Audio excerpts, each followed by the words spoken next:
Selamat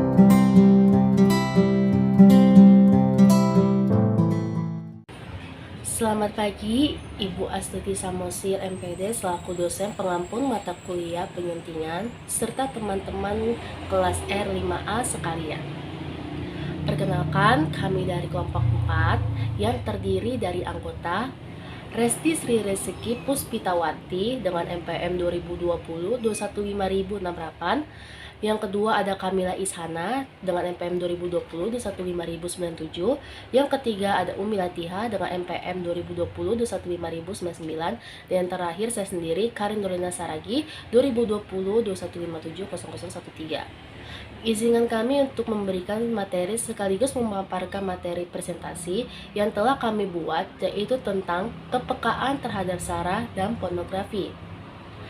Baik, selanjutnya materi pertama akan dibacakan oleh saya sendiri. Baik, materi pertama yaitu ada memiliki kepekaan terhadap sara dan pornografi. Seorang penyuntingan naskah tentu harus tahu kalimat yang layak cetak, kalimat yang perlu diubah konstruksinya, dan kata yang perlu diganti dengan kata lain. Dalam hal ini, seorang penyuntingan naskah harus peka terhadap hal-hal yang berbau sara, yaitu suku, agama, ras, dan antar golongan. Di samping itu, seorang penyuntingan naskah pun harus peka terhadap hal-hal yang berbau pornografi. Dalam hal ini, seorang penyuntingan naskah harus mempertimbangkan apakah kalimat tertentu layak cetak atau tidak, dan apakah gambar atau ilustrasi tertentu layak siar atau tidak. Seperti halnya persoalan sara, hal-hal yang berbau pornografi pun dapat mengakibatkan sebuah buku dilarang beredar. Jika ini terjadi, tentu penerbit akan mengalami kerugian. Kejaksaan Agung RI mempunyai kriteria buku yang dilarang beredar di Indonesia dari dahulu hingga sekarang. Assalamualaikum warahmatullahi wabarakatuh. Perkenalkan, nama saya Umi Latia dengan NPM 2020-215099. Saya akan melanjutkan materi, yaitu memiliki keluasan. Seorang penyunting naskah haruslah dapat bersikap dan berlaku luas atau supel. Hal ini penting karena seorang penyunting naskah sering berhubungan dengan orang lain.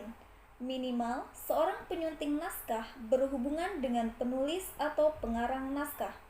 Dalam berhubungan dengan pihak luar, seorang penyunting naskah bertindak sebagai duta atau wakil penerbit. Oleh karena itu, penyunting naskah harus menjaga citra dan nama baik penerbit. Dalam berhubungan dengan penulis naskah, penyunting naskah tentu harus bersedia mendengarkan berbagai pertanyaan, saran, dan keluhan. Dalam hal ini, sebaiknya penyunting naskah tidak menggurui, apalagi kalau penulisnya seorang pakar atau berkedudukan tinggi. Dengan kata lain, seorang yang kaku tidaklah cocok menjadi penyunting naskah. Memiliki kemampuan menulis. Seorang penyunting naskah juga perlu memiliki kemampuan menulis, minimal mampu menyusun tulisan yang elementer. Mengapa? Karena dalam pekerjaannya sehari-hari, seorang penyunting naskah pada suatu saat harus menulis surat atau surel kepada penulis atau calon penulis naskah, menulis ringkasan isi buku, atau menulis biografi singkat. Lagi pula, kemampuan menulis ini pun berguna dalam penyunting naskah. Kalau tidak tahu menulis kalimat yang benar, tentu kita pun akan sulit membetulkan atau memperbaiki kalimat orang lain.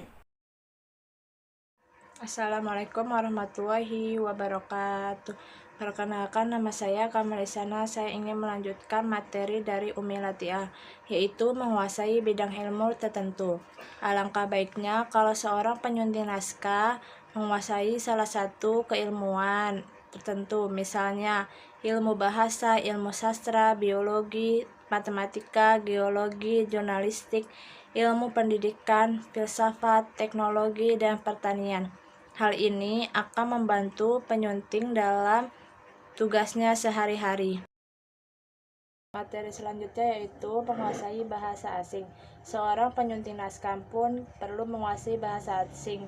Yang paling banyak digunakan di dunia internasional yaitu bahasa Inggris.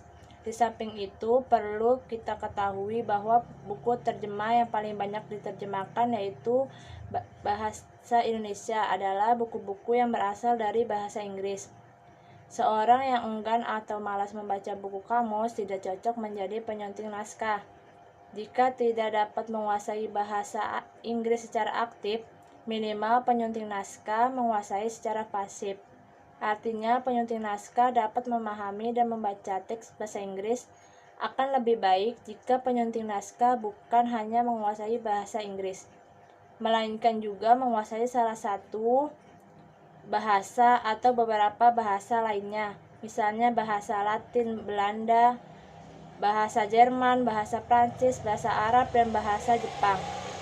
Pendek kata, makin banyak bahasa asing yang dikuasai penyunting naskah, makin baik. Semua bahasa asing itu melancarkan pekerjaan si penyunting naskah. Assalamualaikum warahmatullahi wabarakatuh. Perkenalkan, nama saya Resti Sri Rezeki Puspitawati. Saya akan melanjutkan materi yang telah disampaikan oleh Kamalia Isana.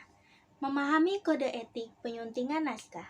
Seorang penyunting naskah perlu menguasai dan memahami kode etik penyuntingan naskah.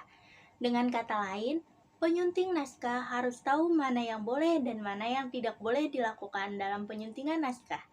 Jika penyuntingan naskah tidak memahami kode etik, penyuntingan naskah ada kemungkinan dia akan salah langkah atau salah sunting. Hal ini bisa berakibatkan buruk di kemudian hari.